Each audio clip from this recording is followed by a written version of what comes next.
Salut à tous, j'espère que vous allez bien. On est le 24 mars et aujourd'hui on a une journée très intéressante côté crypto avec des tensions géopolitiques entre l'Iran et les États-Unis, un gros exploit dans la DeFi, des mouvements sur XRP et plusieurs altcoins qui montrent des signes de force. On va voir tout ça ensemble. On commence avec le sujet le plus important du jour qui concerne la géopolitique. Selon plusieurs rapports, un cessez-le-feu de 30 jours pourrait être déclaré entre l'Iran et les États-Unis, avec un projet d'accord en 15 points qui aurait émergé. Ce genre d'information est très important pour les marchés financiers et évidemment pour le marché crypto. Quand il y a des tensions géopolitiques, on voit souvent les marchés devenir prudents avec moins de prise de risque. Et justement aujourd'hui, Bitcoin est resté assez stable mais bloqué autour des 69 000 $, avec peu d'élan à la hausse. Il y a aussi eu des déclarations indiquant que l'Iran aurait rejeté certaines discussions de paix, ce qui ajoute encore de l'incertitude. Et tant que ces tensions ne sont pas clairement résolues, il y a de fortes chances que le marché reste dans une phase d'hésitation. Ensuite, on passe à une information importante du côté de la DeFi. La plateforme Balancer Labs a annoncé qu'elle allait fermer certaines opérations après un exploit estimé à 128 millions de $. Un hack de cette taille, c'est toujours un rappel important des risques dans l'écosystème DeFi. Même si la technologie progresse, les vulnérabilités existent encore et chaque exploit de ce genre a un impact sur la confiance des utilisateurs. Balancer prévoit maintenant une restructuration pour tenter de stabiliser la situation. Et ce genre d'événement rappelle une chose essentielle, la sécurité reste l'un des enjeux majeurs du secteur crypto. Autre point intéressant aujourd'hui, cette fois du côté des institutions et des grandes tendances. Plusieurs analystes estiment que Bitcoin et Ethereum pourraient être considérés comme des commodités bancaires dans les 5 prochaines années. Si ce scénario se réalise, ça pourrait complètement changer la manière dont les banques utilisent les cryptos. On pourrait voir des services bancaires directement basés sur Bitcoin ou Ethereum et une adoption encore plus large par les institutions financières. Maintenant, parlons d'un secteur qui continue de progresser discrètement, les stablecoins. Circle a annoncé un partenariat avec une fintech africaine appelée Sasai, dans le but d'étendre l'adoption de l'USDC pour les paiements transfrontaliers. C'est un développement très intéressant, parce que l'Afrique est l'un des marchés les plus prometteurs pour les paiements numériques. Dans certaines régions, les stablecoins peuvent être beaucoup plus efficaces que les systèmes bancaires traditionnels. Si l'adoption continue dans ce type de marché, les stablecoins pourraient devenir un pilier essentiel de l'économie numérique mondiale.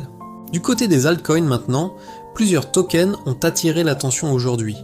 Le token Bitensor, TAO, a enregistré une hausse d'environ 18%, franchissant la barre des 300 $.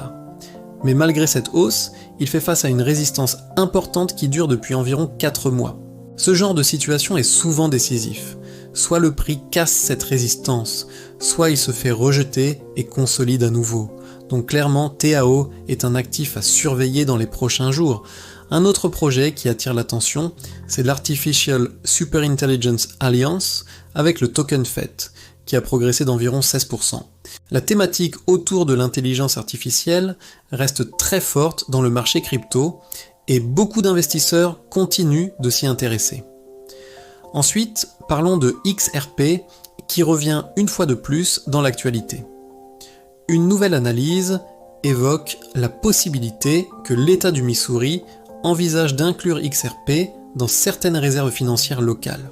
Si une adoption institutionnelle de ce type venait à se confirmer, ça pourrait créer une forte pression haussière sur le prix. Mais pour l'instant, ça reste une hypothèse à surveiller, pas une confirmation. Toujours dans l'écosystème global, on voit aussi des mouvements autour des stablecoins en Asie. Certaines institutions financières à Wall Street regardent maintenant vers l'Asie pour développer de nouveaux projets de stablecoins avec l'objectif de renforcer leur présence dans les marchés émergents. Ça montre une chose très claire, la guerre des stablecoins est loin d'être terminée et plusieurs grandes régions du monde veulent devenir des leaders dans ce domaine. Maintenant, une statistique intéressante à noter, plus de 50% des traders du token Pump Fund ont perdu de l'argent ce mois-ci, selon un rapport récent. Ce genre de données rappelle que les meme coins et les tokens très spéculatifs restent extrêmement risqués. Beaucoup de personnes entrent dans ces marchés en espérant des gains rapides, mais finissent souvent par subir des pertes importantes. C'est un rappel important, surtout pour les nouveaux investisseurs. La gestion du risque reste essentielle. Un autre point intéressant concerne l'évolution du secteur crypto gaming. Certains analystes restent très bullish sur ce secteur, estimant que les jeux basés sur blockchain pourraient devenir une tendance majeure dans les prochaines années. Même si le marché du gaming crypto a ralenti depuis le dernier cycle, il reste un secteur avec beaucoup de potentiel à long terme. Enfin, pour terminer, un sujet un peu plus global mais intéressant, les autorités financières américaines ont lancé une nouvelle task force crypto, avec l'objectif de mieux encadrer et surveiller l'évolution du marché. Ce genre d'initiative montre que les régulateurs continuent d'augmenter leur présence dans le secteur, ce qui pourrait avoir des impacts importants sur la réglementation future. Globalement, si on résume la journée, on a un marché qui reste influencé par la géopolitique, notamment les tensions entre l'Iran et les États-Unis.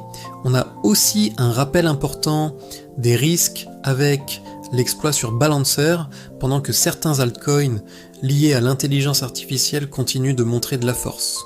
En parallèle, l'adoption des stablecoins continue de progresser, notamment dans les marchés émergents, ce qui reste un signal positif pour l'écosystème sur le long terme. Voilà pour les actualités crypto du 24 mars. Merci à tous d'avoir suivi ce résumé, et comme d'habitude, on se retrouve très bientôt pour le prochain point sur le marché.